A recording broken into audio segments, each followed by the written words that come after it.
Sí, Doc, como usted indique, Sí, sí, apenas vamos como 9, ¿no? Sí, justo. 10. Ustedes otros 9, nosotros 9. Todavía. Alito, ¿puedes proyectar o todavía no? Es que no me has habilitado la función. Ah, es que como estoy en el celular, no sé cómo. Si no, hazlo visión también para que él pueda compartirlo.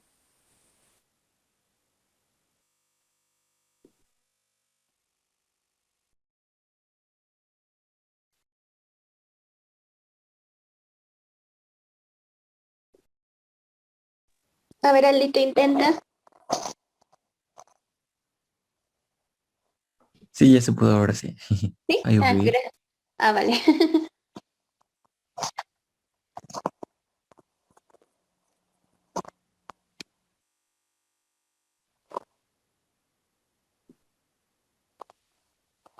Bueno, buenos días, compañeros. A mi compañero Aldo y a mí nos tocó el tema de accidentes y complicaciones anestésicas.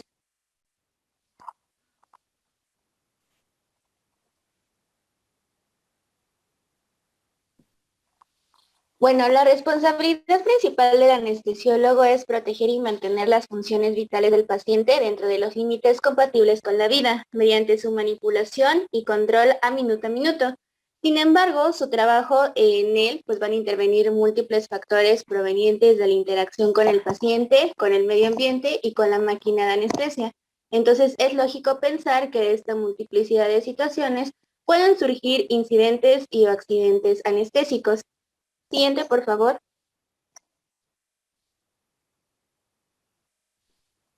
Un incidente se puede definir como un resultado adverso que reduce el margen de seguridad de una persona para sufrir un daño si no es detectado y resuelto a tiempo.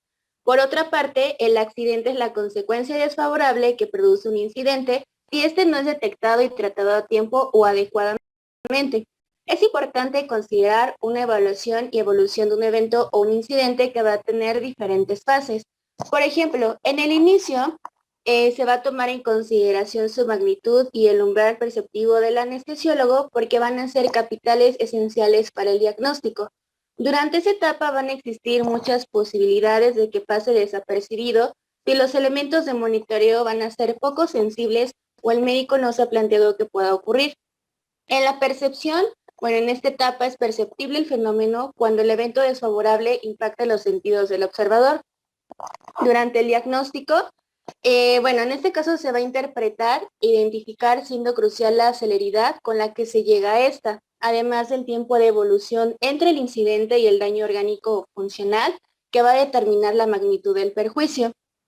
Es importante la toma de decisiones para ejecutar las acciones tendientes a luchar contra las consecuencias creadas por el incidente y asimismo poder corregir los problemas por el accidente, la cual siempre es una situación que presenta riesgo para el paciente. Y finalmente la evaluación va a estar dirigida a conocer el resultado de la decisión tomada, ratificando y manteniendo la acción o rectificándola en el caso de que el resultado no sea el esperado. Pero ¿cómo vamos a resolver este incidente o lo que es el accidente anestésico? Bueno, pues el grado de eficacia para resolver el incidente está íntimamente ligado con el grado de previsión y el estado de vigilancia del anestesiólogo, además de la fluidez en la comunicación entre los miembros del equipo interviniente. Esto permitirá dirigir su foco de atención a aquellas señales que con mayor probabilidad pueden participar los eventos críticos que se ponen de manifiesto con el incidente, los cuales de no ser atendidos terminarán en el accidente y muy probablemente en una complicación anestésica. Siguiente, por favor.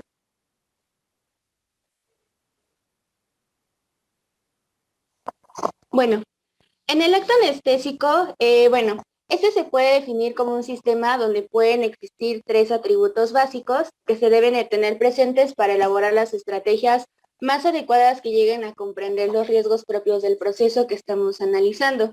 La complejidad de la estructura involucrada en el proceso, los componentes del sistema que interactúa de una manera compleja y finalmente el sistema que tiene una gran variabilidad intrínseca.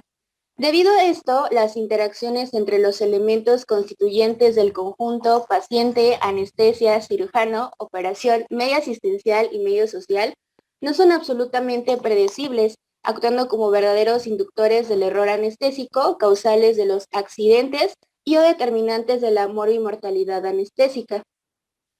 Bueno, en cuanto a la mortalidad anestésica, este es un claro testimonio de la persistencia de ciertos factores de riesgo, independientemente de los avances tecnológicos. Resulta obvio que no todas las situaciones pueden ser anticipadas precozmente y que no existe ningún procedimiento infalible para detectar incidentes críticos. Por ello, el anestesiólogo deberá en ocasiones resolver problemas inesperados, imprevisibles, ligados a la variación de las señales provenientes de los monitores o de su propia observación. En esos momentos se van a ver las diferencias de formación, de conocimientos, experiencia e inteligencia del profesional a cargo del procedimiento. Y bueno, es un esfuerzo intelectual importante la toma de decisiones y la elección entre las alternativas posibles para poder minimizar las consecuencias del evento. Pueden agruparse la atención brindada por el anestesiólogo, las fallas técnicas del equipo de la máquina de anestesia, problemas derivados en la administración de ciertos fármacos, pero también aquellas fallas en el sistema respiratorio no detectadas y finalmente patologías agregadas del paciente como fallas multiorgánicas, arritmias, hipotensión, sepsis, etc.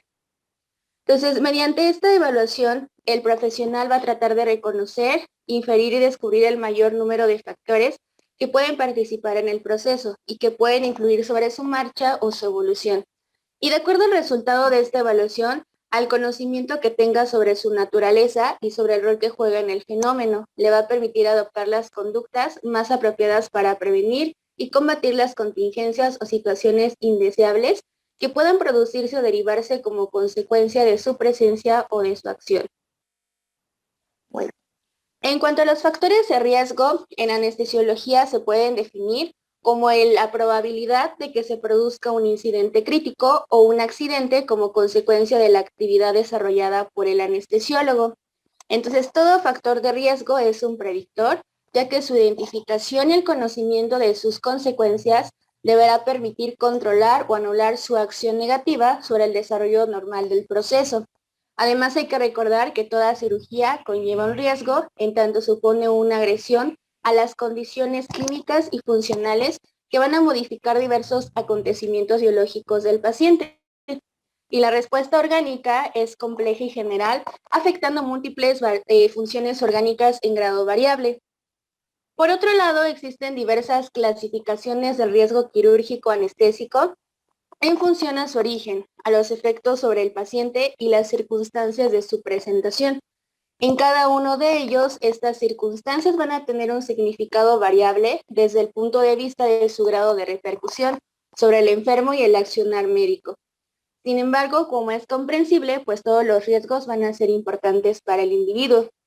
Entonces, para la disminución de los riesgos, se deben de desarrollar estrategias que sean adecuadas para que las condiciones previas del paciente, al tipo de magnitud de la cirugía, el tipo quirúrgico, además del equipamiento disponible para monitorizar al paciente y a la complejidad de la institución. Es importante planear las metas a alcanzar, definir los principales problemas clínicos y quirúrgicos posibles de resolver, identificar aquellos que pueden ejercer una mayor influencia sobre el paciente y la anestesia, analizar la situación desde distintos puntos de vista, además de ponderar las posibilidades diagnósticas y terapéuticas para diagnosticar precozmente y modificar la situación del problema. Bueno, también se deberá examinar los recursos al alcance para poder modificar las distintas situaciones, además de evaluar la necesidad de contar con más información sobre el tema para evitar incertidumbres en la toma de decisiones y para monitorear las secuencias de la aparición de las distintas situaciones de riesgo. Asimismo, se deberán buscar las medidas para reducir al máximo los riesgos. Los cuidados siempre deben de ir encaminados a mejorar y normalizar el estado general del paciente, a corregir el déficit y las carencias orgánicas y metabólicas y a plantear la indicación quirúrgica correcta, eligiendo el momento y la técnica adecuada para cada caso.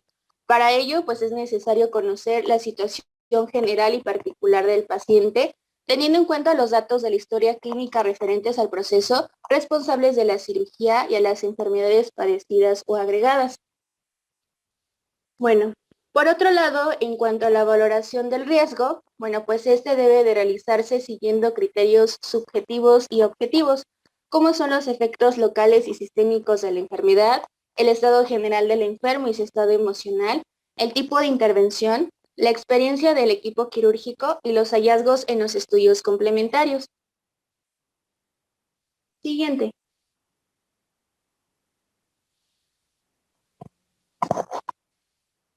Bueno, los accidentes en función de las características del enfermo se basan en el estado general y la función de los órganos que participan activamente en la reacción homeostática. Por ejemplo, en el recién nacido y en el prematuro, los riesgos van a depender de una inmadurez metabólica y tisular, de las deficiencias en la regulación del calor corporal de la glicemia, factores que van a estar afectando el sistema nervioso central, el aparato metabólico, cardiovascular, además de la función respiratoria y renal. Un punto importante es que estos van a ser pacientes con una significativa labilidad postquirúrgica en la que las complicaciones anestésicas y quirúrgicas van a adquirir una gran jerarquía.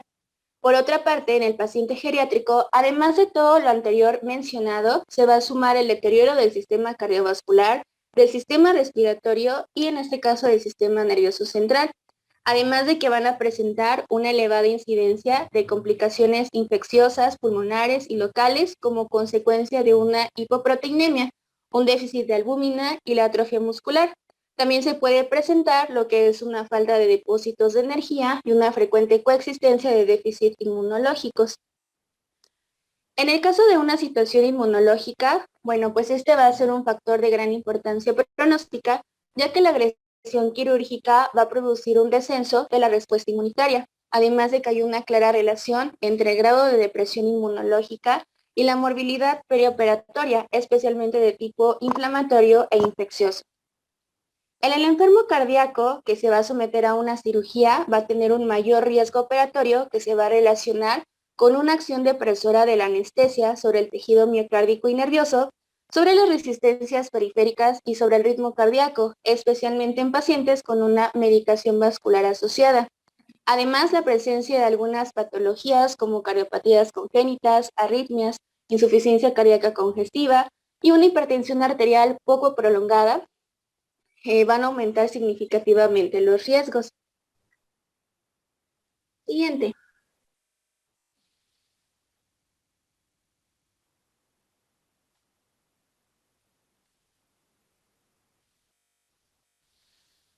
El accidente en función de la magnitud de los efectos de la anestesia y de la cirugía van a estar relacionados con la actividad de los agentes anestésicos. También cualquier proceso puede alterar tanto su farmacocinética y farmacodinamia y esto va a conllevar a que se eleven los riesgos. Los aspectos más significativos van a depender de su acción sobre el sistema nervioso central, provocando la depresión de los sistemas tanto circulatorio y respiratorio y sobre el sistema vascular, dando lugar al descenso de las resistencias periféricas y de la perfusión tisular. Además, la vía de abordaje, su localización y su magnitud van a tener una gran importancia en función del dolor y de las alteraciones funcionales y respiratorias que se van a originar, además de la importancia de la respuesta catabólica a la que dan lugar. Por ejemplo, también en cuanto a lo que es la técnica quirúrgica, es asimismo un factor fundamental en función del grado de una destrucción tisular, de hemorragia y de edema de tejidos por la manipulación. La duración de la intervención también influye en tanto que supone diferencias respecto al volumen de pérdida de líquidos, de sangre, de calor, además de la magnitud y duración de la agresión. Y bueno, pues indudablemente la cirugía de emergencia tiene un factor de riesgo mucho mayor, ya que la propia emergencia que es un factor de riesgo. Y finalmente, pues van a tener importancia tanto las características como la situación del equipo quirúrgico, su experiencia, su habilidad y su grado de preparación.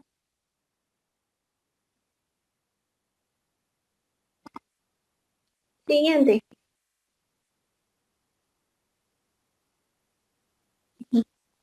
Bueno, como algunos ejemplos de accidentes anestésicos dentro de una anestesia local, encontramos a una fractura de la aguja, que esto puede ser causada por movimientos inesperados del paciente, también por el uso de algunas agujas reutilizables e inadecuadas, además de defectos de fabricación de las mismas. En la punción dolorosa, bueno, pues esta se va a deber a una técnica anestésica mal efectuada en la que suele producirse un dolor leve debido a que la aguja lesiona el músculo o al producirse el contacto de bisel de la aguja con el periósteo ricamente inervado. En una aspiración positiva, bueno, esta se ha producido por una punción intravascular y no se ha realizado la aspiración. Entonces se corre el riesgo de realizar una inyección intravascular. Y bueno, en el caso de una sobredosis, esta puede ser producida por una dosis total administrada elevada, por una absorción rápida del anestésico en el torrente sanguíneo, una inyección intravascular accidental, además de una biotransformación y una excreción muy lenta. Siguiente, por favor. Y bueno, el monitoreo va a formar parte integral del acto anestésico, ya que nos va a permitir realizar un seguimiento del estado fisiológico, además de detectar las variaciones que pueden predecir o anticipar un cambio, que puede ser el comienzo de un incidente y devenir de un accidente. Entonces, como objetivos de este monitoreo son reducir la incertidumbre, identificar la necesidad de las acciones complementarias o adicionales, además de evitar efectos adversos o indeseables y orientar en la terapéutica y el pedido de algunos estudios complementarios. Y bueno, cuando realmente no se está resolviendo lo que es un incidente o un accidente, es lo que va a conllevar una complicación anestésica. Entonces, a continuación, seguiría mi compañero Aldo.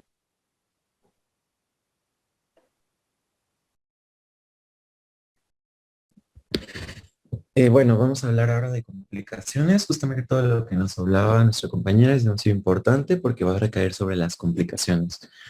En términos generales, la complicación en décadas pasadas y generalmente por la literatura americana, este, tal cual generaba una polémica en cuanto al significado, en cuanto a la palabra que definiera este tipo de fenómeno, ¿no? Realmente complicaciones se está utilizando demasiado tiempo, sin embargo, ha presentado como que diversas confusiones y es por ello que en la literatura actual se usa como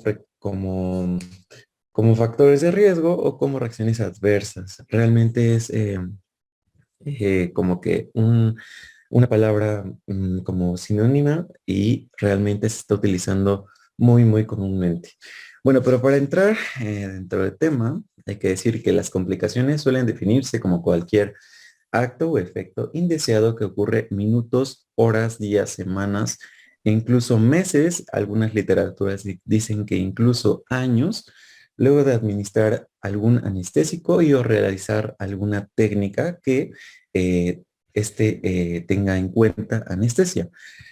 Y bueno, al igual que los accidentes, suele clasificarse como en los previsibles y en los no previsibles. Ajá, los previsibles, teniendo en cuenta los factores de riesgo que tenga el paciente, la edad, incluso el tipo de cirugía que se esté realizando y aquellos no previsibles, como es la muerte súbita del lactante y o del adulto, ¿no?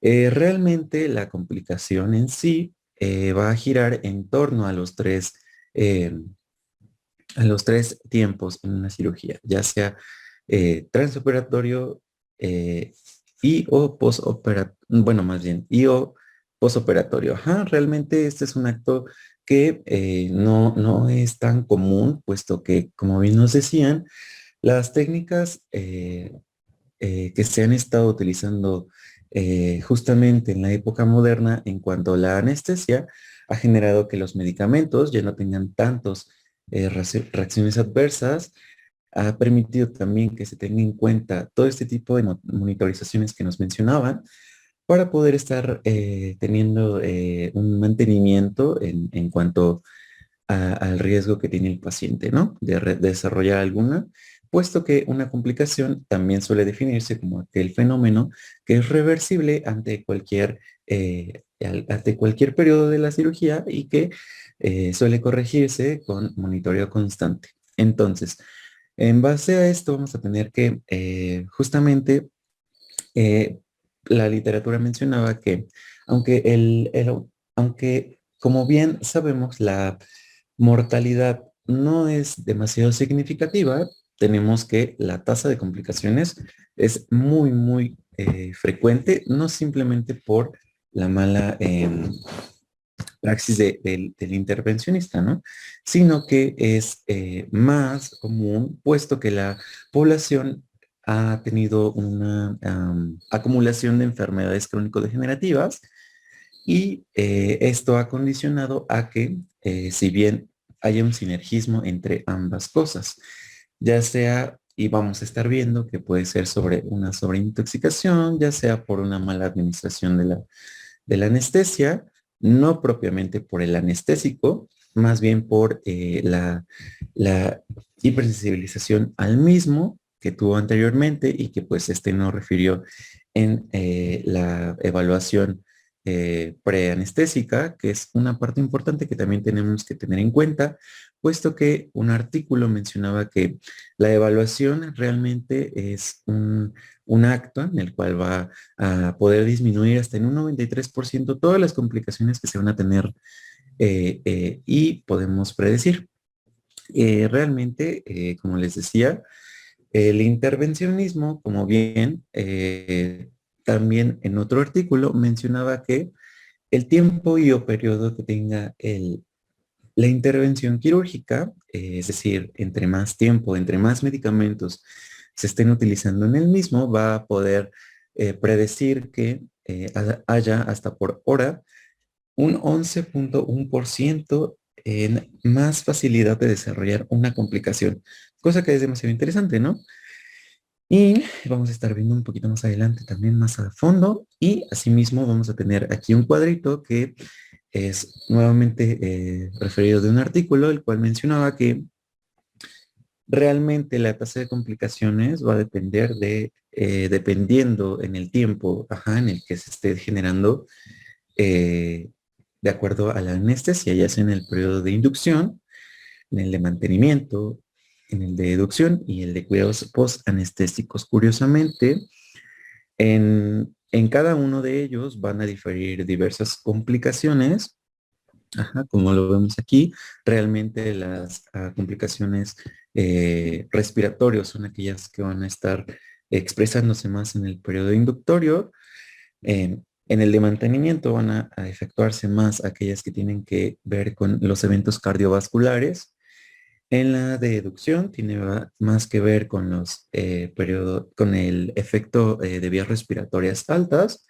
Y en cuidados posanestésicos, en algunos casos, lo sueles referir como que tiene más, o bueno, se va más hacia el paro cardíaco, ¿no?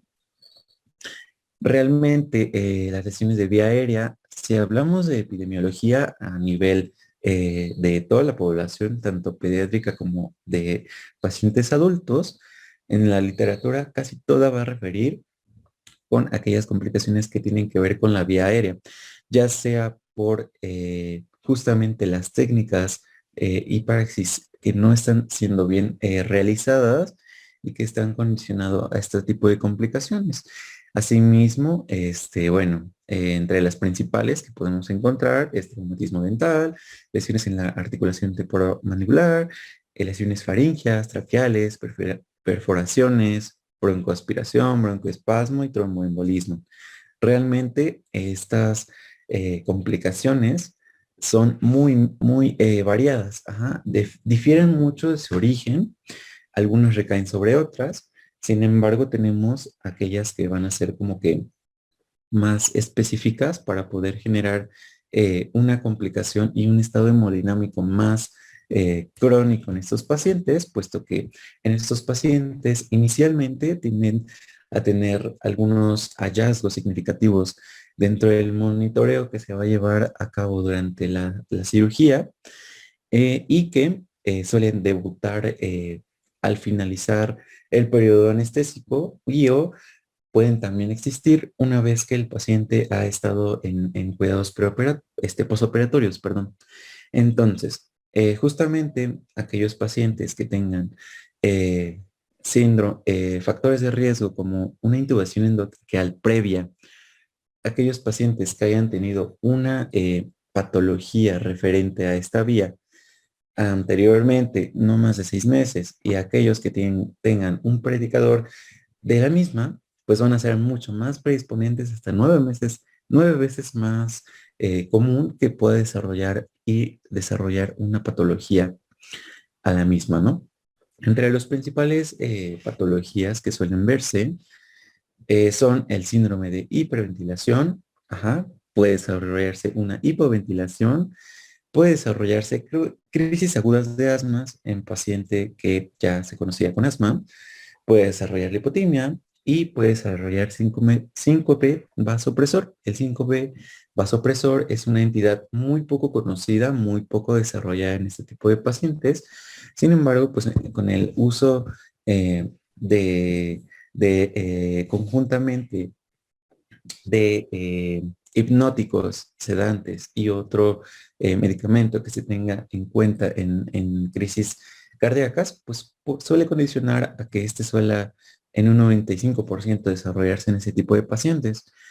Sí, asimismo, suelen desarrollarse otros padecimientos como enfisema y alveolitis. Es muy común que en este tipo de pacientes suelan desarrollarse, además de broncoespasmo, conjuntamente infecciones. Ajá. Es muy, muy común que se le asocien infecciones y que por ende puede desarrollarse alveolitis húmeda o supurada, alveolitis marginal superficial o seca y asimismo obstrucción de la misma, ¿no?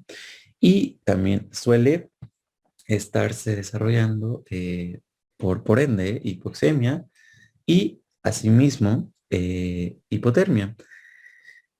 Otra cualidad o bueno, más bien, otra patología que suele desarrollarse en esta entidad es la hipotermia maligna. Esta hipotermia maligna es una entidad muy, muy maligna realmente, puesto que dependiendo del estado hemodinámico que tenga el paciente, realmente suele exacerbar mucho hacia otro tipo de patologías. Suele exacerbar las crisis hipoxémicas, suele condicionar a que haya una mayor prevalencia en cuanto a infecciones, ajá, de vías aéreas inferiores y suele desarrollar más, o bueno, suele apegar más hacia el paciente a que tenga un paro cardíaco, cardiorrespiratorio, perdón. Y bueno, dentro de las causas realmente, como les mencionaba, que van a condicionar todo este tipo de lesiones, todo este tipo de traumatismos y lesiones en general, van a ser realmente cualquier instrumento y o medicamento, y por decirlo así, en forma muy específica, cualquier antígeno que pudiese generar cualquier tipo de lesión, ¿no? Y bueno, entre las mismas son las ondas endotraqueales, mascarillas faringeas, las cánulas bucales y nasales, las ondas gástricas, las ondas de ecocardiografía transesofágica y el abordaje urgente de vía aérea. Realmente es una entidad muy conocida. Nuevamente les menciono dentro de las primeras causas, hablando de prevalencia en adultos y pediátricos. Perdón, entidad son las lesiones ya más evocadas hacia la anestesia que local. Ajá. Realmente esta es una entidad bastante conocida nuevamente o bueno, un apartado realmente muy conocido, dentro de las cuales se ha conocido que ya sea que esté atribuida propiamente al procedimiento o ya sea que sea un cambio posterior o bueno, sea una reacción posterior a un cambio fisiológico producido por los fármacos administrados, ¿no? Realmente la anestesia que se ha estado más involucrando a este tipo de fenómeno o complicación, realmente en este cuadrito blanco podemos observar algunos medicamentos. Esto lo encontré en un artículo que se me hizo bastante interesante, puesto que son los principales medicamentos en función de la mayor prevalencia a menor prevalencia, en los que suelen condicionar por sí mismos y por la entidad farmacológica las complicaciones, ¿no? En menor y menor grado, en grupos estrés y amidas, en mayor medida, también tenemos que tener en cuenta que la reacción que se tenga hacia algún tipo de anestésico va a depender en sí mismo por las comorbilidades que tenía el paciente, pero también tenemos que tener en cuenta que la historia del paciente, tanto al apego que tenga este hacia algún determinado tipo de fármacos, hacia el tiempo de consumo que éste haya tenido, ya sea por un evento recreativo como el uso de drogas, ya sea el que el paciente tal cual tenga una patología de base y esté condicionado a estar utilizando un tipo de medicamento de manera crónica, como opiáceos, anfetaminas, por ejemplo, tiende a generar que la reacción hacia determinados tipos de medicamentos sea pues la sensibilidad disminuida y que en ese caso se tenga que estar ejerciendo otro tipo de medidas, ya sea utilizando otro tipo de medicamentos adyuvantes y o que la dosificación sea un poco mayor. Y eso generaría que indeseablemente se condicionen este tipo de complicaciones, cosa que aunado al tipo de condición química que tiene el anestésico, también tenemos que estar hablando de las tipos de complicaciones que son generadas por am, am, por estar condicionando a que estructuralmente haya una lesión, ¿no? Y esto podemos verlo en lesiones de trauma por aguja, como lo veíamos anteriormente, y que esto condicione asimismo neurotoxicidad, asimismo como algunas complicaciones que tienen que ver con la compresión debido a la posición que se tenga el paciente y que asimismo cause edema, isquemia y, bueno, más eventos, ¿no? Como también podría ser, por otro lado, el caso de las neuropraxias, que justamente no se tenga el conocimiento técnico y o profesional justamente de las dosificaciones. Muchas veces en hospitales, escuchaba en una conversación de residentes en línea que justamente en esta área, muchas veces en lugares pues remotos, no solamente están involucrados anestesistas, sino asimismo técnicos en anestesistas, y esto es más frecuente que se encuentre en la población pediátrica y en lactantes, en los cuales suelen condicionar a una muerte más prevalente por la misma, ¿no? Dentro de la muerte, justamente en el sistema nervioso, es bastante común encontrar en la literatura también que estos están asociados justamente a la neurotoxicidad. Esta es como una entidad que es característica de este grupo heterogéneo y que entre las principales causas suele darse por la sobredosificación, la inyección intravascular inadvertida, puesto que son muchas veces inyectados en vasos sanguíneos que son relativamente más, o bueno, tienen un riego más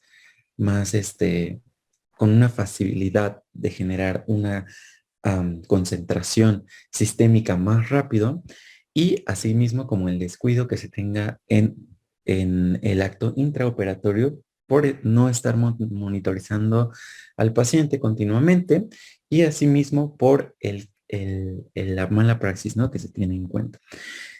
Entonces, dentro de los anestésicos, justamente tenemos nuevamente estos cuadritos que son de artículos, en los cuales condicionaba a que tenía un síndrome en el cual pudiese estar teniendo en cuenta el anestesiólogo durante los 3 periodos en los cuales tiene que tener en cuenta, puesto que justamente en este tipo de anestésico, los principales, o bueno, de acuerdo a la duración, ajá, y al lugar de la inyección o que se tenga, y de acuerdo también a la dosificación, se tiene que tener en cuenta estos tipos de padecimientos, ¿no? Son como efectos adversos ya conocidos de acuerdo a estas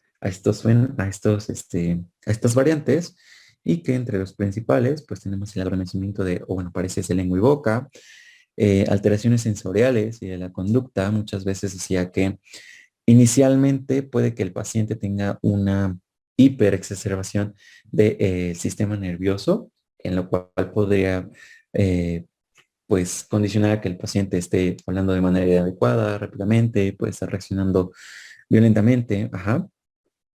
y o que el paciente incluso suele despertar y este tenga un síndrome de irritabilidad o ¿cómo se llama?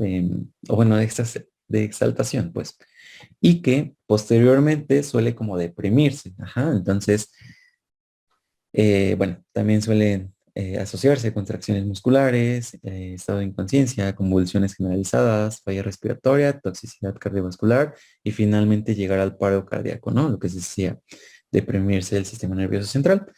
Y bueno, independientemente de la técnica y o fármaco que suele asociarse, pues realmente es como que bastante heterogéneo el grupo de manifestaciones que suelen darse en este tipo de pacientes, ¿no? Y bueno, entrando al siguiente cuadrito nuevamente, referente a la anestesia que se tiene en cuanto a lesiones de nervios regionales, es decir, en la anestesia, estos suelen ser más comunes en aquellos en donde se va a estar administrando independientemente de la patología de base por la cual se está desarrollando la comorbilidad, la más asociada y la más común es la lesión del nervio cubital. Ajá. Esa es dentro de los nervios regionales, la más común. Ahora bien, si hablamos justamente de aquella que tiene que ver con anestesia general, en la anestesia general, la que más se asocia es la de axilar, bueno, es la que encontré en la literatura. Sin embargo, pues es muy, o bueno, difiere, ¿no? Mucho de país, difiere mucho incluso de continente y de la técnica que se esté utilizando. Bueno, bien decía que las lesiones hacia determinado grupo nervioso va a condicionar a que haya una mejora y o recuperación aproximadamente 6 a 12 semanas posteriores, ¿no? A la intervención. Y como justamente veíamos, incluso desde ayer, esto suele deberse a la neurotoxicidad. Esta neurotoxicidad, como bien recordamos, va a condicionar a que el bloqueo justamente de los canales de sodio condicione a una sobresaturación del mismo y que en sí mismo comience a generar edema, comience a generar necrosis y posteriormente condicione a todas las manifestaciones clínicas que podemos observar. Asimismo, puesto que muchas de las técnicas referentes y o paralelas a un nervio, pues suele condicionar daños también a nivel vascular. Ajá, y asimismo, esta condición generaría que la dosificación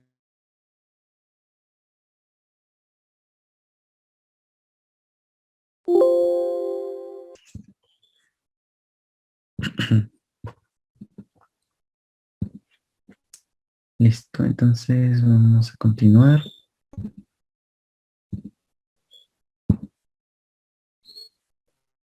Ok, bueno, no sé si se encuentre la mayoría para poder continuar.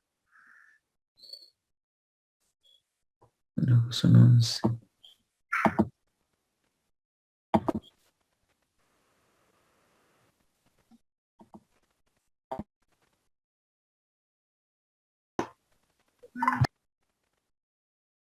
Cuando usted me indique, doctor.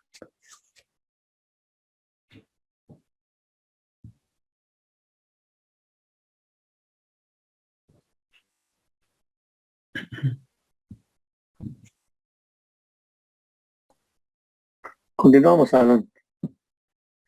Ok, bueno, me quedé en esta parte de neurotoxicidad.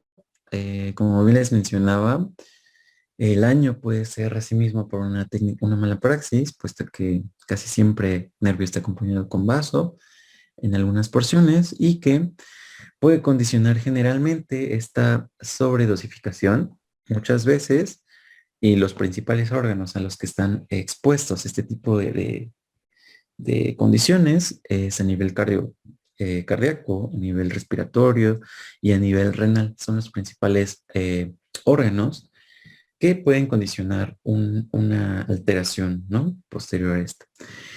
Dentro de otras complicaciones, asimismo, puede generarse que las punciones ante el acto quirúrgico que se tenga pues demasiado prolongado y que se encuentre en una misma posición, muchas veces suele condicionar a síndromes compartimentales, ¿no? Y asimismo, aunado a una lesión, a justamente el daño, pues pueda condicionar a que este tipo de lesiones sean incluso inhabilitorias. Anteriormente habíamos dicho que este tipo de complicaciones, al menos se ha podido ver que si bien no suelen condicionar a que haya, o bueno, a que condicione que el paciente tenga realmente una discapacidad permanente, pero si bien se ha visto que es muy común que estas suelen condicionar a otro tipo de complicaciones. Ajá. Entonces, bueno, hay que tener eso en cuenta, ¿no? Y bueno, siguiendo, hay otro tipo de lesiones como punciones nerviosas, hematomas y infecciones en el sitio de punción. Nuevamente, aquí en este cuadrito tenemos en mayor y menor medida la tasa de prevalencia en cuanto a los principales sitios donde se suelen generar este tipo de lesiones mecánicas. Y bueno, entre los principales suele asociarse a complicaciones que tienen que ver con mucosas, ajá, a aquellos sitios intercostales, epidurales, tanto caudal y lumbar, en plexo braquial, lumbar, a nivel del nervio periférico distal y en el nivel subcutáneo. Y por último, a nivel subaracnoideo. Ajá, hay que tener en cuenta que justamente todo este tipo de padecimientos realmente es nuevamente por las técnicas que se han estado utilizando últimamente, pues no tan común, ajá, por sí mismo químicamente, pero también suele asociarse a efectos anafilácticos y o alérgicos, ¿no? Cosa que vamos a abordar un poquito más adelante y que hay que tener en cuenta que dentro de los factores de riesgo más comunes para este tipo de lesiones es el género masculino, la estancia intrahospitalaria demasiado prolongado, algunos mencionan que es mayor a 14 días, algunos mencionan que es mayor a 20 días, es indistinto, sin embargo hay que tener en cuenta que características como delgadez extrema y o desnutrición extrema en el paciente, así como obesidad, que el tipo de procedimiento quirúrgico, ya que se asocia más este tipo de lesiones hacia pacientes, bueno, no es que se asocie más, es que se ha estudiado más en estudios comparativos en pacientes que tienen derivación cardíaca, en aquellos pacientes que tienen este, algún padecimiento renal y aquellos pacientes que tienen, ¿cuál otra? A ver, y aquellos pacientes que tienen algún padecimiento previo que tenga que ver con la anafilaxis, tienen una mayor predisposición a condicionar este tipo de lesiones. Ajá. Ahora bien, la posición inadecuada, como bien les mencionaba, se menciona mucho que independientemente de que la estructura o no esté dañada en diverso tipo de extremidad y por ende en diversos nervios, la posición condicionaría a que ya sea por una hiperflexión, una hipoflexión de alguna articulación, ya sea por una compresión, ajá, hacia algún tipo de extremidad, condicione a que nuevamente hablemos de síndromes compartimentales, la compresión de nervios, que condicionen incluso en algunas técnicas invasivas abscesos y que por ende condicione a toda esta serie de complicaciones, ajá, asimismo que influya dentro de la hipotensión, dado que la hipotensión ya no se va a estar pues generando variaciones en torno a la posición, condicione a que sea más probable el que se genere algún tipo de complicación hemodinámica y que por ende se correlacione más hacia las complicaciones que previamente veíamos. Asimismo, la edad, incluso no solamente la edad, sino el que la paciente femenina esté gestando o no, y que tenga enfermedad, o bueno, antecedentes de enfermedades vasculares, ¿no? Así como diabetes mellitus mal controlada y tabaquismo. Es como que los principales factores de riesgos que tenemos que tener en cuenta.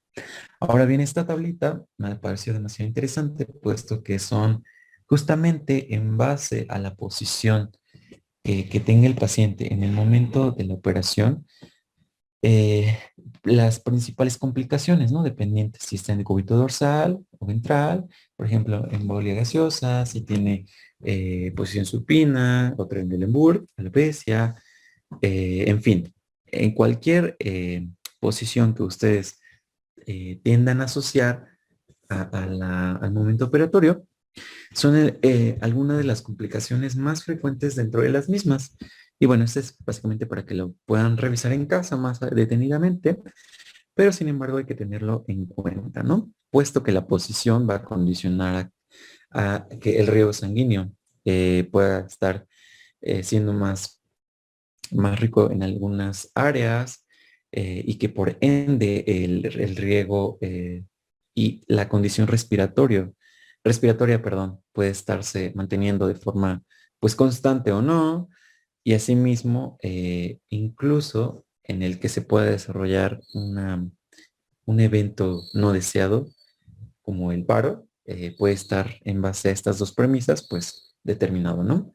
Y bueno, dentro de la siguiente es la lesión cardíaca. La lesión cardíaca es la primera es la respiratoria, la segunda sería la cardíaca.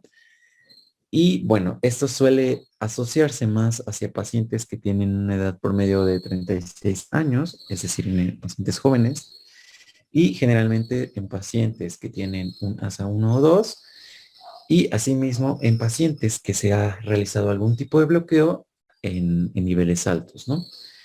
Y bueno, en este tipo de pacientes, dentro de la monitorización, las manifestaciones clínicas previas suele ser un descenso de la frecuencia cardíaca, suele ser incluso en casos muy agravantes, taquicardia y o fibrilación ventricular, y asimismo también condicionaría a que con ENDE traiga una disminución de la saturación y bueno, por ende también estos pacientes, la disminución de la tensión arterial suele ser bastante común. Ajá.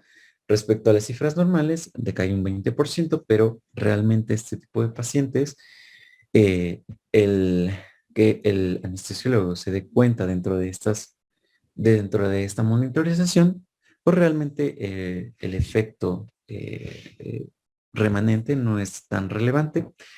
Sin embargo, pues suele asociarse más a hipotensión, a hipertensión, a disritmias y a isquemia del miocardio, ¿no? Lo cual pues podría activar al manejo de ventilatorio de emergencia. Y dentro de otras alteraciones no tan comunes, pero sí importantes, está frecuentemente la aparición de hematomas, equimosis, isquemia y sangrado. Dentro de las alteraciones oculares, ajá, alteraciones oculares realmente no solamente está condicionada por efectos de lesión hacia el nervio óptico, ya sea por efecto isquémico o ya sea por algún efecto nocivo de algún componente farmacológico, sino que también suele asociarse a que dentro del periodo de inducción, pues realmente el paciente tiene los ojos abiertos, ¿no? Pero posteriormente a este tendría que tener los ojos cerrados, puesto que el anestesiólogo y el cirujano estén pues manipulando los campos estériles, esté manipulando mascarillas, esté condicionando cualquier pues cosa que se use dentro de la cirugía, podría condicionar a que estos pacientes pueda generarse una úlcera, ajá, a nivel corneal y o pueda generar otras pues complicaciones ya más importantes, ¿no? Lo cual podemos ver aquí como neuropatía isquémica, bueno, eso no, Puede generar diplopía, amaurosis, tosis, miriasis, miosis, sin oftalmos y ceguera permanente, ¿no? Ajá, pero tenemos que tener eso en cuenta. Y ya casi por último, la toxicidad medicamentosa. La toxicidad medicamentosa es dentro del ámbito de adultos, no tanto en pediátricos, es una de las complicaciones más comunes. Ajá. Realmente esta toxicidad suele darse comúnmente por la sobredosificación temporal, pero también suele asociarse hacia que el paciente tenga continuamente el uso de poscargas que a nivel local se den, pero sin embargo a nivel sistémico se estén concentrando. Ajá. Eso condicionaría a que haya relación a nivel tanto de la velocidad de infusión y asimismo de la presentación de complicaciones que se tengan. Ajá. Y bueno, esto asimismo va a depender también de la absorción sistémica y de la rapidez que se tenga de concentración plasmática y las características del mismo. Como les mencionaba, en los pacientes que tienen cierta adicción hacia determinado tipo de opiáceos, hacia determinado tipo de anfetaminas, podría condicionar a que el paciente inicialmente la dosificación pues no le condicione un efecto, una anestesia profunda, ¿no? Y que pues eso pueda condicionar a tener otro tipo de decisiones y que por ende recaiga en esto, ¿no? Y bueno, entre los principales factores de riesgo, ajá, como bien les mencionaba, existen pacientes, ya sea de la edad, cuestiones genéticas, patologías cardíacas, algunas interacciones que se tenga del fármaco con el uso de otros, incluso la acidosis metabólica, hipoxia e hipercapnia condicionaría a que el efecto indeseado de los medicamentos condicionen y o potencien el efecto de los mismos, que a nivel pulmonar recae casi al 100%, puesto que la dosificación va a ser dependiente de la variabilidad de las complicaciones. Entre los principales sistemas afectados dentro de esta toxicidad se encuentra el sistema nervioso central, el cardiorrespiratorio y el sistémico. Ajá, aquí hay que tener en cuenta todo este tipo de variantes de complicaciones que ya las hemos estado pues viendo. Ajá, y nuevamente hay que estar recordando que pues la última pauta, que sería ya la sistémica, bueno, la más mortal, por decirlo así, pues estaría recayendo en alteraciones funcionales momentáneas, reversibles y que no condicionen realmente una mortalidad demasiado significativa, ¿no? Entre las que podemos encontrar las principales complicaciones como confusión mental, cefaleas, somnolencia, alteraciones visuales, auditivas, metahemoglobinemia y convulsiones tónico-clónicas. Ajá, he de decir que la única diferencia aquí entre el sistema nervioso central pues suele asociarse hacia una disminución cognitiva que se tenga en el paciente posteriormente y que, bueno, asocia a todas las demás, ¿no? Y asimismo asociarlo pues muy importantemente a paro cardiorrespiratorio.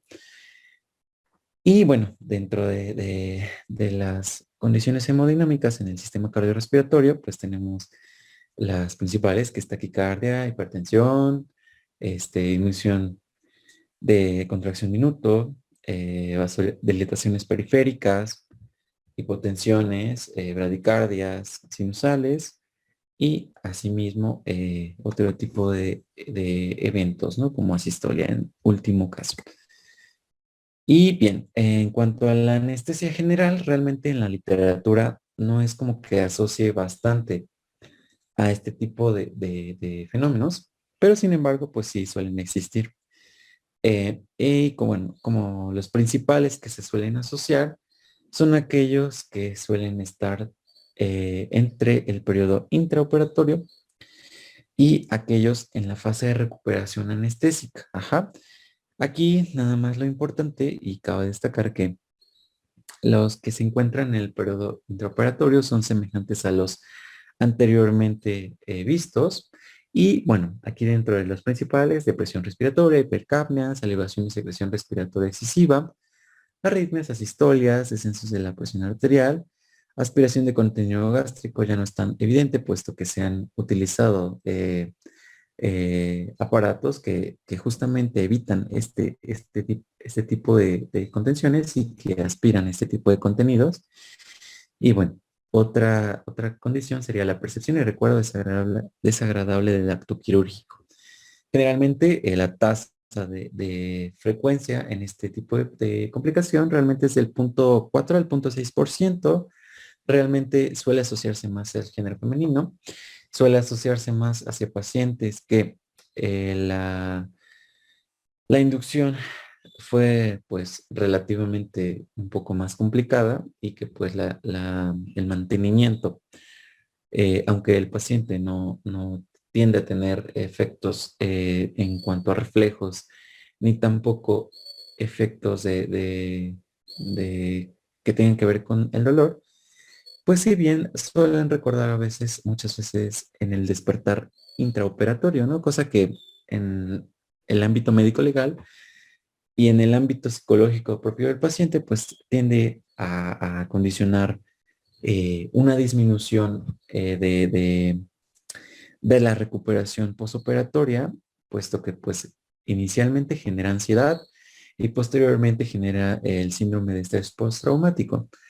Dentro de las otras tipos de lesiones a nivel psicológico, pues ya va más de acuerdo al tipo de paciente, ¿no? Que se tenga. Dentro de aquellas complicaciones que se dan posterior a la cirugía y en el área de recuperación anestésica, como bien lo veíamos en la exposición de mi compañera, creo que Karencita, es la náusea y vómito. Esos son la complicación más predominante que suele asociarse. Asimismo, ¿no? Hay otras como sedación persistente, alteraciones psicomotrices, lesiones renales, neumonías, telectasia, parálisis nerviosa, delirio postoperatorio, defectos cognitivos y sepsis generalizada, ¿no? Que si bien no son tan comunes, pero bueno, es necesario mencionarlos. Y bueno, dentro de los factores de riesgo en cirugía, en la anestesia general, se encuentra la edad, estado de salud general y bueno, en sí la gravedad de la cirugía, en sí las condicionantes que se tengan dentro de la misma, como el uso de dos o más hipnóticos y o sedantes, la técnica que se esté utilizando, el tipo de acto quirúrgico y la tolerancia que tenga el paciente al sí mismo. Ajá. Si bien sabemos que no siempre la anestesia se va a estar utilizando en determinado tipo de acto quirúrgico, tenemos que tener en cuenta que si bien puede estarse utilizando en la realización de diversos eh, estudios como angioresonancias, como broncoscopía, colonoscopías, dilataciones esofágicas, endoscopía y tomografía con o sin contraste, pues esto también suele ser un acto relevante en este tipo de procedimientos, ¿no? Tener en cuenta todo este tipo de condiciones. Y bueno, en sí mismo, las náuseas y vómitos son las más comunes, pero aquí en este estudio mencionaban que pues las alteraciones pulmonares en cuanto a anestesia general sería esa segunda pauta de complicaciones que suelen estarse pues presentando.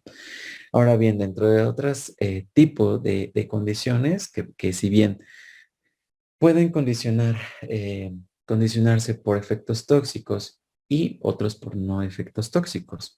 Son las reacciones alérgicas, las anafilactoides y las de hipersensibilidad. Realmente las diferencias son en que unas, en cuanto a las reacciones alérgicas, son aquellos donde ya se tiene en cuenta que el producto realmente condiciona a una reacción alérgica y aquellos que no, pues realmente los canalizaríamos a las reacciones de hipersensibilidad, ¿no? Realmente estos fenómenos son muy vinculados y hay que tener en cuenta que en cuanto a las reacciones anafilactoides, pues realmente el mecanismo suele ser diferente, pero realmente las manifestaciones en un paciente de manera clínica no se pueden diferenciar. Ajá. Realmente las reacciones alérgicas que se dan en un estudio, según la revista de anestesiología, en el 2003 realizó un censo y en el área de unidad de cuidados intensivos, y realmente los fármacos que tenían más en cuenta todo este tipo de reacciones eran los relajantes o despolarizantes a nivel muscular. Ajá. Entre ellos tenemos la succinilcolina, aunque ya no es muy utilizada, pues sí, es bastante riesgoso. Tenemos otros como el atracuronio y roncuronio, ¿no? Y asimismo tenemos otro tipo de condiciones como el látex, ajá, que si bien pues no están dentro de los medicamentos, pero están dentro de los guantes, dentro de sondas, dentro de todo este tipo de instrumentaria, ¿no? Tenemos el uso de antibióticos, penicilinas, betalactámicos, hipnóticos como el propofol, tiopental, coloides como dextranos, opioides como morfina y meperidina, y asimismo otras sustancias como la atropina, la bupivacaína, la butamina, ajá, y que pues va a condicionar a que condicionen reacciones pues, pues no pensadas, pero que suelen ocurrir, ¿no? Dentro de los factores predisponentes, nuevamente el sexo femenino es el más común, antecedente de atopias, alergias preexistentes y exposición previa, ¿no? Que si bien este tipo de pacientes de forma muy general, para no estar como que siendo tan específico, suelen tener complicaciones dependiendo al porcentaje que se tenga de anafilaxia. Ajá. Dentro de las principales, entre los principales síntomas y sistemas que suelen adecuarse a este tipo de reacciones son principalmente a nivel de mucosas, en el cual generaría eritema urticaria y angioedema en un 90%, en un 60% se asocia más hacia la vía aérea, causando rinitis, edema, laringia, disnea, sibilancias y paro respiratorio, en un 30% a nivel gastrointestinal, condicionando náusea, vómito, dolor abdominal y diarrea, y en un 30% a nivel cardiovascular, que condicionaría taquicardia, hipotensión, arritmias y colapso cardiovascular, y asimismo en un 25% a nivel del sistema nervioso central, condicionando ansiedad, sensación inminente de muerte, convulsiones, y bueno, realmente esta es una condición que es demasiado, según el estudio que se realizó en 2018, en esta tablita, es una condición que va a depender de acuerdo al periodo, periodo operatorio, periodo anestésico, perdón, ya sea en el de inducción, los efectos se asociaron más hacia agentes inductores intravenosos, justamente hacia aquellos relajantes musculares despolarizantes. En cuanto al periodo intraoperatorio, se asociaron más hacia anestésicos, opiáceos intravenosos, hacia aquellos despolarizantes, relajantes despolarizantes, pues, hacia anestésicos locales, hacia algunos medios de contraste, hacia clorexidina, hacia látex, pero también en el periodo de recuperación se eh, asociaron más hacia agentes reversibles y hacia agentes que tienen que ver con relajación de músculo rectal, ¿no? Realmente es muy variado. Este estudio realmente lo que hacía hincapié es que realmente estas complicaciones no es que estén susceptibles todos los pacientes, aun cuando tengan alergias a determinado tipo de sustancia, sino que pues realmente está asociado hacia el diversos tipos de medicamentos por tiempos que sean pues relativamente muchos, ¿no? De acuerdo al tipo. Y bueno, en cuanto a eso sería, pues creo que todo, doctor. No sé si quisiera comentar algo o si hay algún tipo de duda.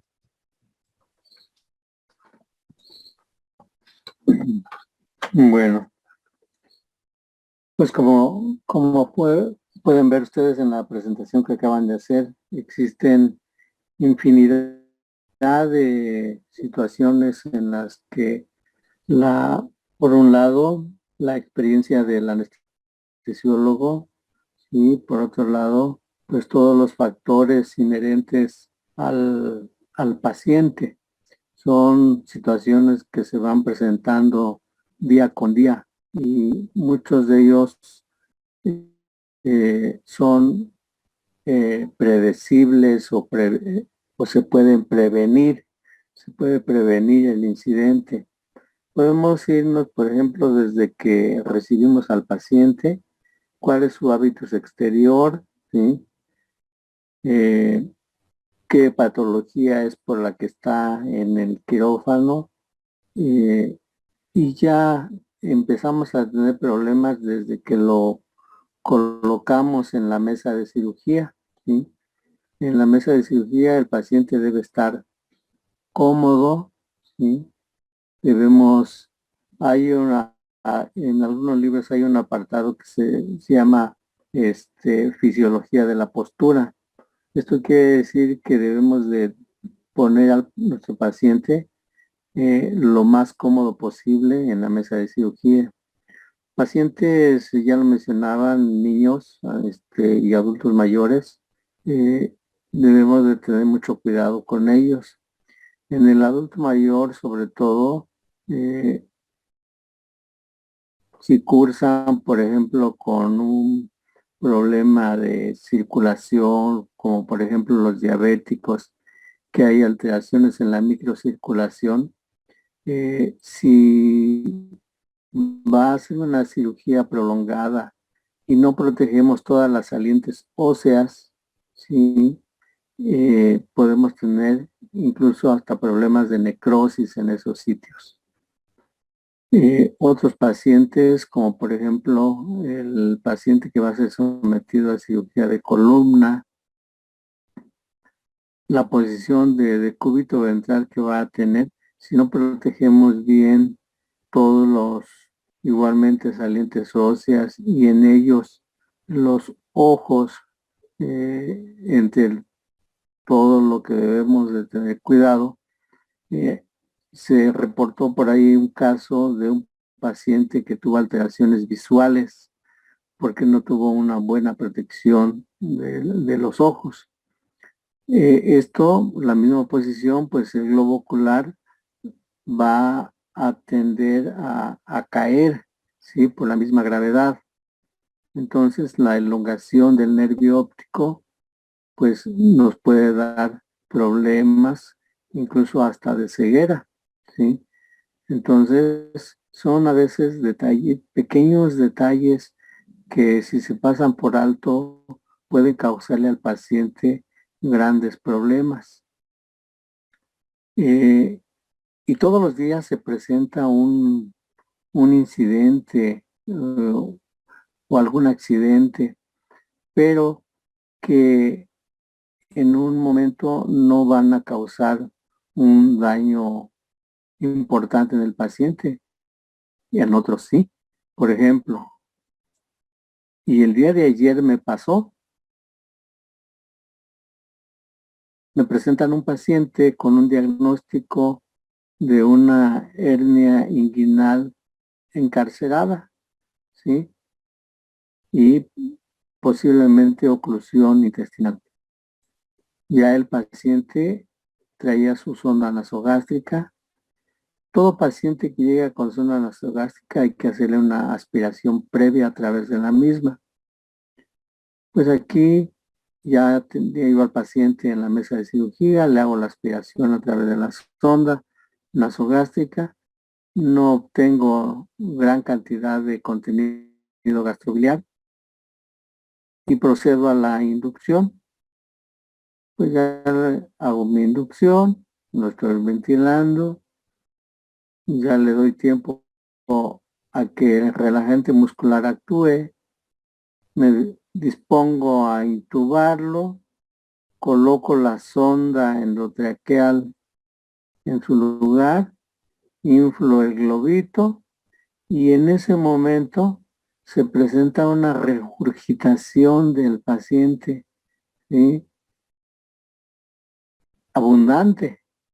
Fueron aproximadamente, calculamos, como unos 200 mililitros, tal vez, pero si no hubiera estado intubado y al momento de estar haciendo la laringoscopía se presenta la regurgitación, ahí sí iba a presentar el problema de la broncoaspiración, porque ya con toda la faringe ocupada ya no se iba a ver la glotis, ya no íbamos a ver las cuerdas vocales. Entonces, aquí, ¿qué fue lo que ocurrió? Ocurrió lo siguiente. Ya sabemos que todo paciente con zona nasogástrica, paciente que llega del servicio de urgencias a quirófano, es un paciente con estómago potencialmente lleno. Aquí pues ya tenemos el factor de contribuyente de la sonda. Entonces ya sabíamos que se estaba produciendo eh, contenido gastrobiliar y se veía a través de la sonda. Entonces, ¿qué fue lo que pasó aquí? Lo más probable es de que al momento de estarlo ventilando después de la inducción, el oxígeno que estábamos pasando, buena parte de él llegó a estómago, lo distendió, ¿sí? Aumentó su presión y llegó el momento en que tenía que expulsar el contenido. Entonces, aquí de este incidente, ¿sí? que se presentó, pudo haberse complicado seriamente el paciente con una broncoaspiración. El paciente broncoaspira con esa cantidad de volumen en la faringe y ya no lo podemos ventilar, ¿sí? Incluso hasta el riesgo de muerte ahí mismo dentro del quirófano. A veces son situaciones que se presentan de manera súbita, pero que pues debemos pensar que pueden suceder, ¿sí? Y vamos a tomar todas las precauciones necesarias para evitar esta situación. Ya habíamos hecho en este paciente pues lo previo, ¿sí? Para evitarlo. No fue suficiente y aún así se presentó el incidente. Y así como ese pueden pasar muchos todos los días en cada paciente, pero muchos de ellos son eh, previsibles, ¿sí? Entonces ya se toman las precauciones necesarias para evitarlo. En la ruptura, ayer mismo mencionábamos en los bloqueos lumbares a donde se va a colocar un catéter peridural y se llega a romper por una mala maniobra del movimiento de la aguja con el catéter, ¿sí? Entonces se rompe y se queda ese trozo de catéter dentro del espacio peridural. Entonces son situaciones que ya debe uno tener en cuenta que pueden suceder y como bien lo mencionaron, a nivel de aparatos y sistemas se pueden presentar todas estas alteraciones. De ahí la importancia de esa valoración preoperatoria para que tengamos todos los antecedentes a la mano para saber qué es lo que puede pasar durante el manejo anestésico del paciente. Pacientes que muchas veces nos dicen que no consumen drogas, ¿sí? Ahí en el hospital, cuando les preguntamos al respecto, nadie consume drogas, pero pues nada más lo vemos reflejado en cómo se comporta durante todo el transanestésico. A veces son dosis elevadas de los agentes inhalados, dosis elevadas de los agentes intravenosos y el paciente no logra entrar en un plano anestésico adecuado para la cirugía. o bien se consume rápidamente todos los fármacos que le estamos administrando.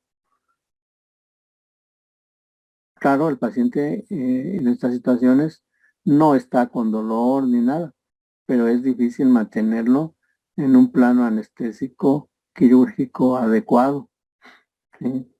Entonces, son situaciones que se pueden prevenir. Por otra parte, eh, la habilidad y la destreza para realizar cada procedimiento, pues eso es algo muy, muy importante para el buen desempeño o desarrollo de las técnicas anestésicas. En un principio, por ejemplo, los residentes que están en fase de adiestramiento se van introduciendo poco a poco a todas estas técnicas. Al intubar, no saben cómo tomar el laringoscopio, pueden dañar la lengua, pueden dañar los dientes, ¿sí? Causar un sangrado en la faringe. eh, el, el intento repetido de querer colocar la sonda endotraqueal, pues va a producir inflamación de la mucosa, edema de la glotis, ¿sí? Entonces, pues estas habilidades se van adquiriendo poco a poco. Entonces, de ahí que dentro del reglamento del manejo del paciente quirúrgico, en ocasiones cuando llegan a faltar los médicos de base y está el R2 o el R3, en ocasiones se portan las autoridades muy intransigentes y casi los obligan a realizar el procedimiento anestésico. Pero a pesar de que ya tengan cierta habilidad y destreza, puede presentarse este tipo de incidentes, ¿sí? Y que van a causarle daño al paciente. Entonces, la habilidad y la destreza de cada procedimiento, de cada técnica, se va adquiriendo día a día, ¿sí? Y entonces llega el momento en que ya uno dice, bueno, en este paciente me puede suceder esto, en el paciente obeso. Y por ejemplo, ayer igualmente, me tocó un paciente con una fractura de tobillo, pero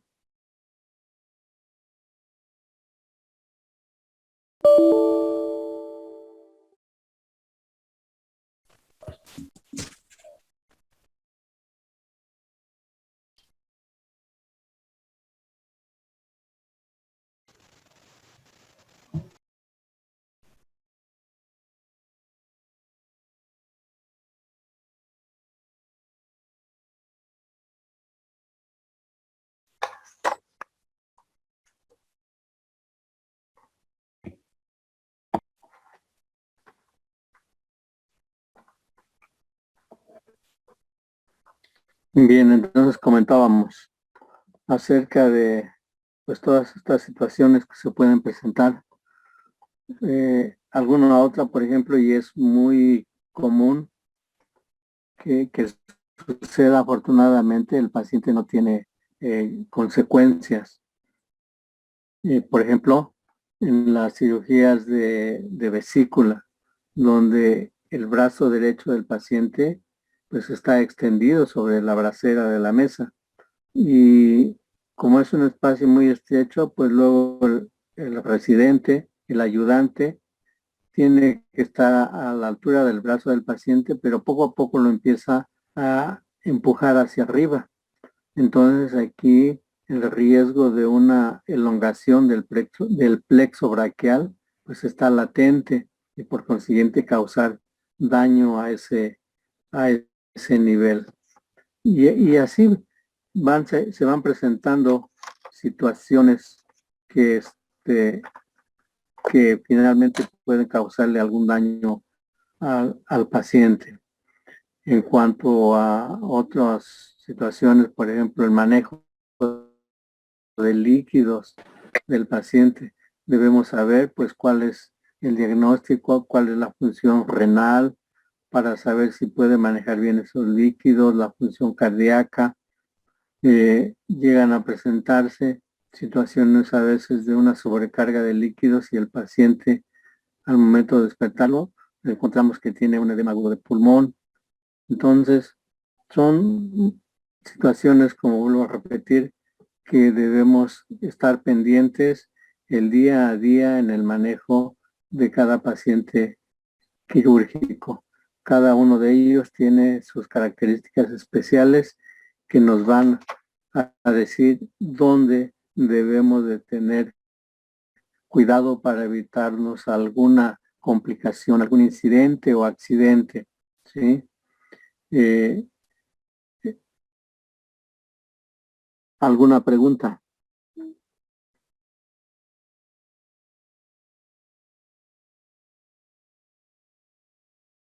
Todo quedó claro. Parece que sí, doctor. Parece que sí, doctor. ¿Sí?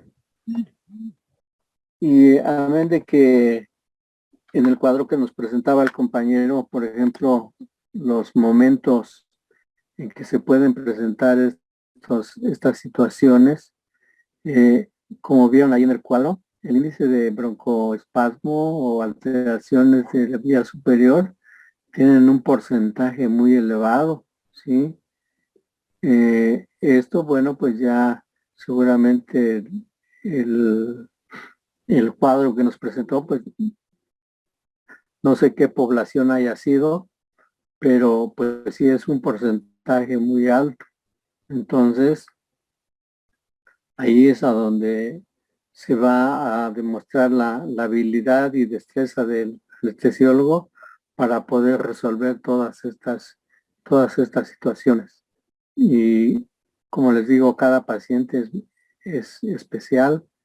Todos van a reaccionar de manera diferente a la administración de los fármacos.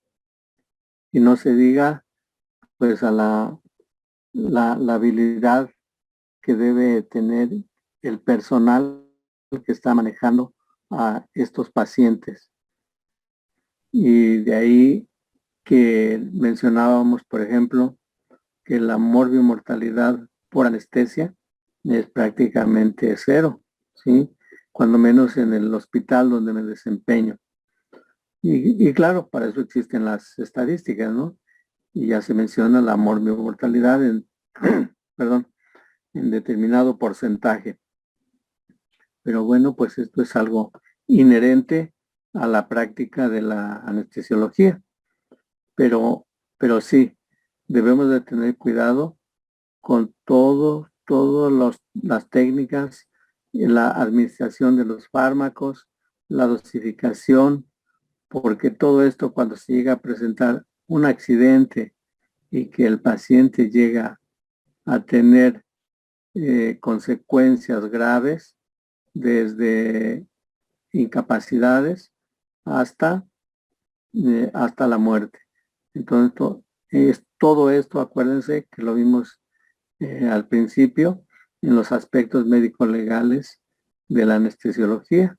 Entonces, pues todo lo que hemos visto va de la mano y como eh, evento adverso de todo lo que estamos haciendo con nuestros pacientes, pues puede caer en esta área de del aspecto legal. Entonces, pues para esto debemos estar bien preparados, debemos estar conscientes de lo que estamos haciendo, debemos tener la habilidad y destreza para llevar a cabo las técnicas, debemos tomar en cuenta todos los posibles efectos adversos de los fármacos que estamos administrando, debemos conocer los procedimientos para revertir los efectos de estos medicamentos, identificar las complicaciones de, de todo lo que estamos haciendo, de todo lo que le estamos administrando, tener a la mano los elementos necesarios para auxiliar al paciente, ¿sí? Y de esta manera evitarnos desenlaces desagradables en el manejo de cada paciente quirúrgico.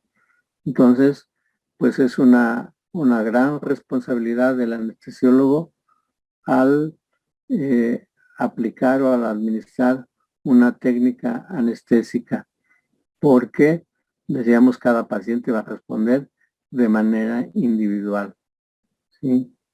Entonces, si conocemos todos estos aspectos que acabamos de mencionar, pues nos evitaremos en gran medida sorpresas o complicaciones en la evolución del trance anestésico, y podemos sacar a nuestro paciente en buenas condiciones hacia la sala de recuperación y reintegrarlo a sus actividades diarias.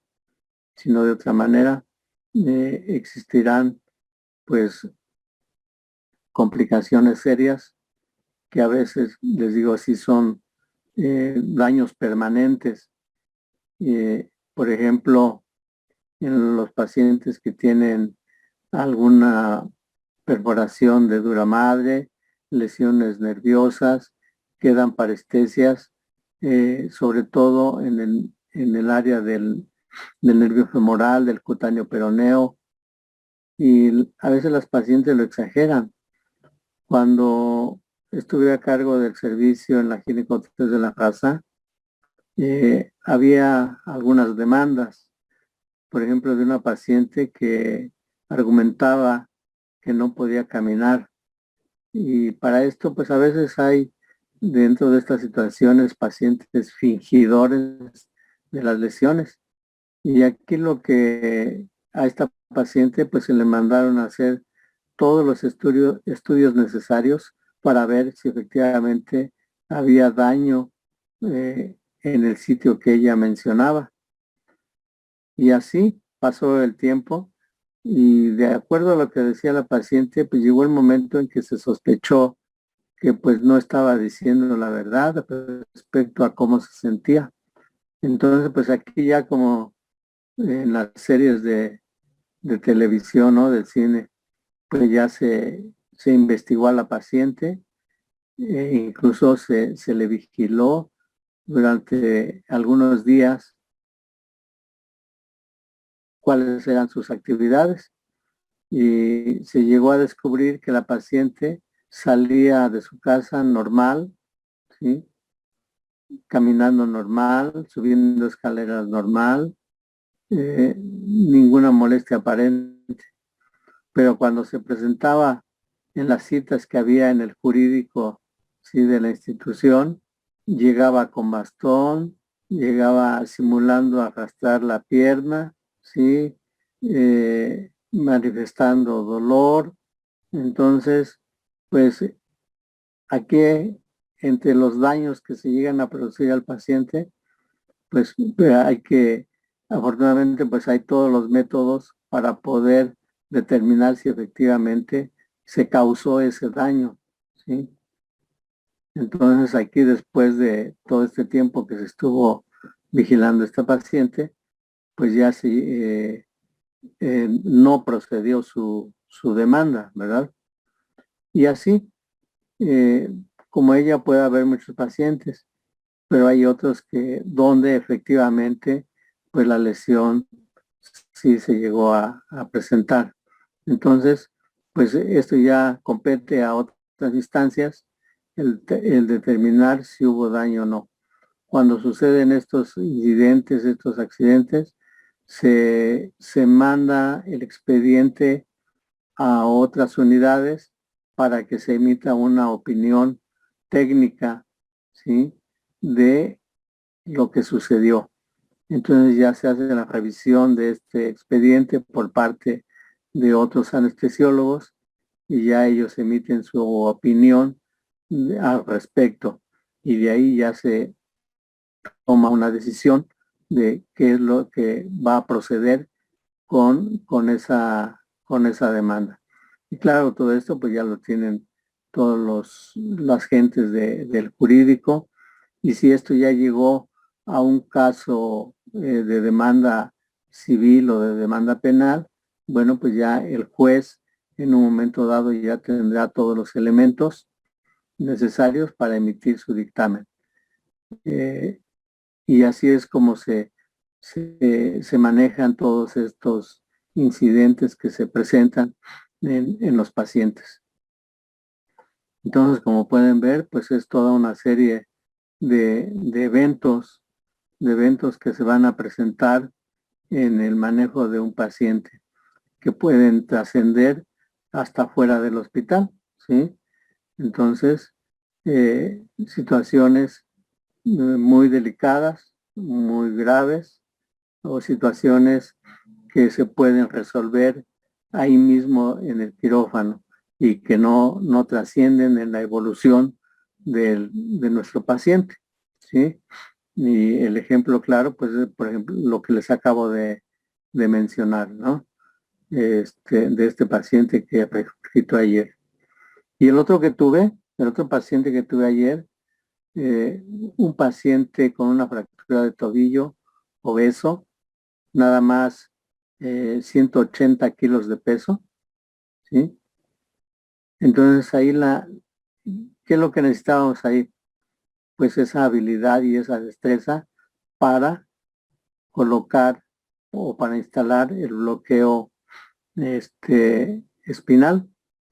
Entonces, pues ahí ya preparamos al paciente y empezó la residente que estaba conmigo en la sala. Ya lo preparó, le hizo 2 intentos y no logró instalar el bloqueo, ¿sí? Y pues ahí entra el doctor Martínez, ¿sí? Y ya coloco el bloqueo, ¿sí? Entonces, pues no es otra cosa nada más que la habilidad, ¿sí? La destreza para identificar los planos en estas técnicas. Es difícil, ¿sí? Y, por ejemplo, aquí la ventaja para poder instalar el bloqueo al paciente era que el tejido que había a nivel del sitio del bloqueo, pues no era muy gruesa la grasa que había entre la apófisis espinosa y la piel. Entonces, se alcanzaba a palpar levemente el espacio interespinoso. Y pues ya nada más por pura anatomía, pues sabe uno que ahí va a encontrar uno el espacio peridural. Total, se logró instalar el bloqueo y se pudo operar al paciente.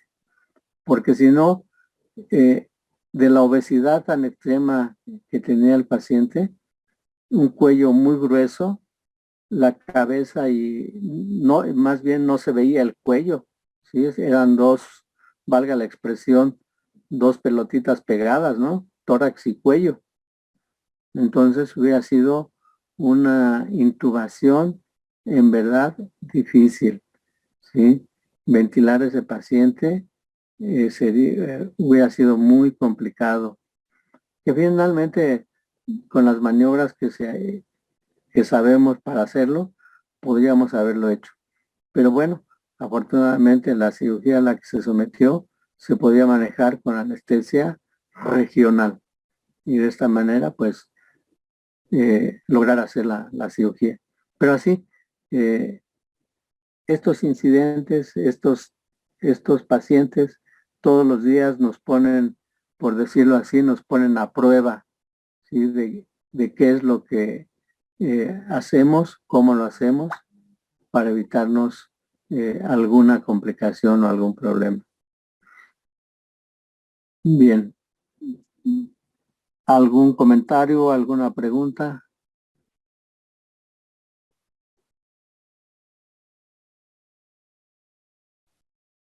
¿Ninguna?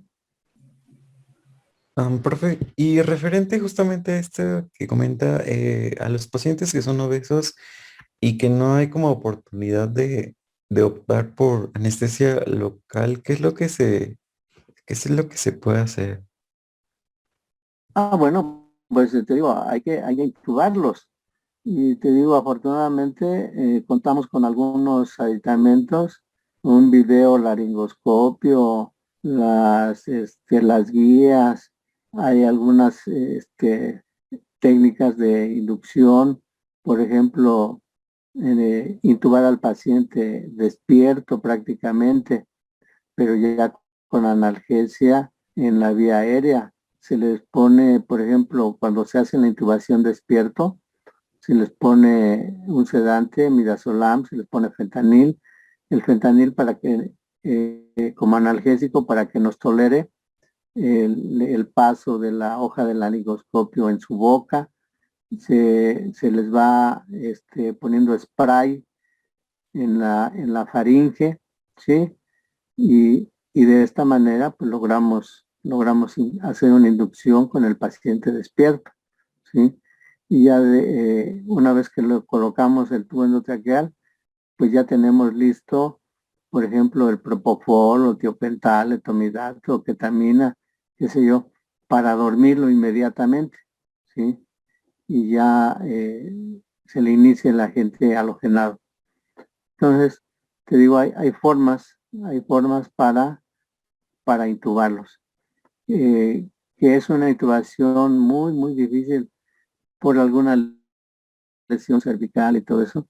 Si el hospital cuenta con endoscopía, bueno, pues ya se le llama al endoscopista para que nos auxilie y se intuba. Por ejemplo, ejemplos hay muchos de esos. Alguna vez tuve una paciente con una lesión de bala en el maxilar inferior que lesionó pues la base de la lengua. Entonces era una paciente que estaba con un sangrado continuo. Entonces no había forma de ventilarla, no había forma de dormirla sin causarle problemas. Entonces aquí, ¿qué fue lo que hicimos? Pues ya se hizo una intubación con la fibra óptica, ¿sí? Y ya de esta manera pues logró intubarse. Otra paciente que me tocó que tenía alteraciones a nivel de la articulación temporomaxilar, entonces no abría la boca, ¿sí? La separación de sus dientes era de unos 5 milímetros. Entonces, ¿cómo vamos a intubar a esa paciente? Ah, bueno, pues a esa paciente se le intubó por vía nasal. ¿Y cómo dirigimos el tubo hacia la tráquea? Ah, bueno, ya cuando nos mencionaron acerca de intubación, dijeron que el estridor que se oye a través del extremo de la sonda nos va indicando dónde está, ¿sí? Entonces ya se durmió la paciente, se ventiló y llegó el momento de pasar la sonda endotraqueal. Pasamos por la nariz, escuchamos el estridor y después de 2 intentos logramos colocar la sonda en la tráquea. Entonces, hablando de la habilidad, de la destreza, de el conocer las técnicas para poder controlar la vía aérea, ¿sí? Entonces, de esta manera logramos realizar las cirugías, ¿sí?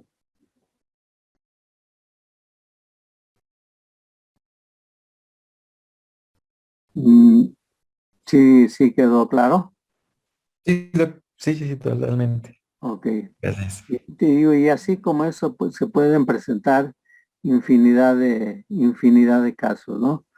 O los que he vivido durante todos estos años en mi desempeño, pues hay muchísimos, muchísimos, ¿sí? Pero no hay otra cosa que como estarlo viendo, como estarlo haciendo para, pues para que quede más claro y no se olvide. Bien. Eh, ¿Algún comentario, alguna otra pregunta? Si nos quedó claro, Sí, doc, todo claro. Sí, sí pues quedó ya se claro. durmieron. No, aquí seguimos. No, creo que Aquí igual estamos. ya habíamos visto partes en las exposiciones pasadas, entonces Sí. por eso quedó muy claro. Bueno, bueno, pues entonces, si no hay ningún comentario, ninguna otra pregunta, pues aquí lo dejamos y nos vemos mañana. Ya presentamos el tema y enseguida hacemos el examen.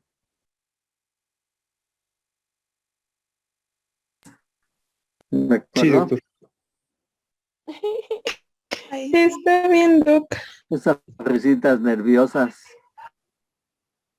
Es que es mucha info, Doc, pero ahí vamos, ahí vamos. Pues les digo, esto no es otra cosa nada más que eh, que conozcan, como hemos venido diciendo, cuáles son las actividades del anestesiólogo. Y pues sí, como pueden ver, son muchísimas. Y para verlo en estos 11 días, pues es algo difícil, ¿no? Esto es un curso de mínimo 6 meses, ¿sí? Todo este temario yo lo desarrollaba en la Superior de Medicina, pero en un semestre, ¿sí? En un semestre.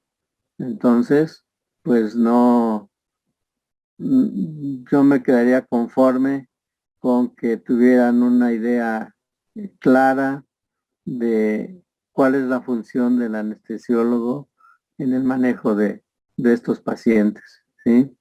Y de esta manera, bueno, pues eh, tendrán alguna alternativa, algún igual conocimiento de las actividades de cada especialista, de cada miembro del equipo quirúrgico, ¿sí?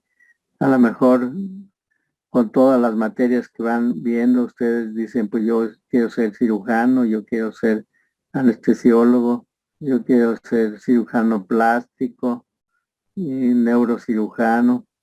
Pues tienen que conocer todo esto, tienen que saber manejar todas estas situaciones que se van presentando con cada paciente. Y bueno, pues ya les va a llegar el momento de decidir qué es lo que quieren hacer cada uno de ustedes. Bueno, pues si no hay ninguna otra pregunta, ningún otro comentario, nos vemos mañana. ¿La clase es a las 10, Doc? ¿O a la Pues, misma hora que hoy? Si quieren, nos vemos a las 9 por si se prolonga un poquito esto. Ujú. El examen es rapidísimo, ¿eh? El examen es rápido. Pues aquí nos vemos a las 9. ¿Les parece? Sí, está bien. A las 9 nos vemos. Entonces, Gracias. Gracias. nada. Buen día. Doc, Doc, Perdón. ¿y cómo va a ser el examen? Disculpe. El examen, mira, el examen yo creo que vamos a abrir todas nuestras cámaras. Yo les voy a decir la pregunta y y me van a dar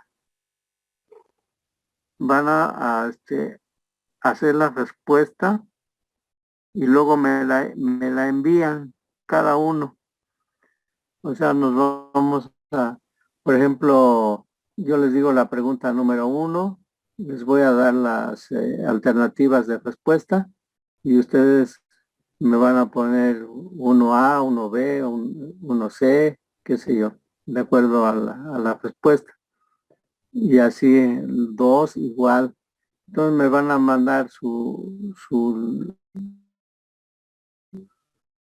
lista del 1 al 20 con la respuesta.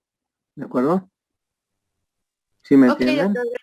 Ok, sí, doctor. Sería su WhatsApp, ¿no? Bueno, su número que nos había dado. Por el WhatsApp sigue a mi número. Ah, ok. Sí, Sí está lo bien. tienen todos, ¿no? Sí, doctor. Sí, Doc. ¿Sí? Ok. Entonces ya por WhatsApp me envían las respuestas y ya hago la evaluación y ya entrego sus calificaciones a más tardar pues el viernes, ¿sí? Para que se